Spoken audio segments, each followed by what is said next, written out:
पुढची बातमी. सरकार माफियांकडून प्रोटेक्शन मनी घेते असा आरोप राऊतांनी केलाय. तर त्यावेळी राऊत कोणकोणत्या माफियांना भेटत होते असा पलटवार नारायण राणेंनी केलाय. या राज्याचे गृहमंत्री देवेंद्रजी फडणवीस म्हणजे मुख्यमंत्री यांचं वारंवार वक्तव्य येतं कोणालाही सोडणार नाही,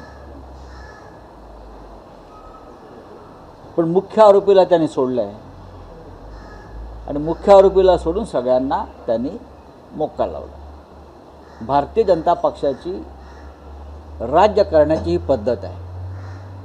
मुख्य हक्क आपल्या पक्षात कायम ठेवायचा आणि त्याच्या खालचे जे लोक आहेत त्यांच्यावर कारवाई करायची. त्यांच्या पक्षात, त्यांच्या सत्तेत आणि वाल्मिकी कराड पण त्यांच्याच पक्षाचा आहे, त्याच्यामुळे त्यांनी खपवून घेतलेलं आहे आणि जे लहान मासे आहेत ते कापलेले आहेत. मोठा मासा जाळ्याबाहेर ठेवलाय, तो आता येईल 15-1 दिवसात बाहेर येईल.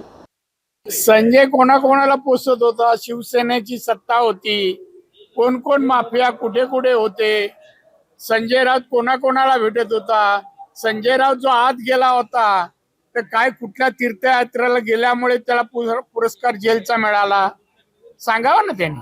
त्याला कोण नेता बिता मी काय मानत नाही, कळलं ना. त्यामुळे तो शिवसेनेला कोण माणूसच नाही प्रवक्ता किंवा बोलेल असं. त्यामुळे काम धंदा नसलेल्या माणसाला ते बोलायला लावतात, त्याला मी उत्तर देऊ बांधील नाही. एबीपी माझा, उघडा डोळे बघा नीट.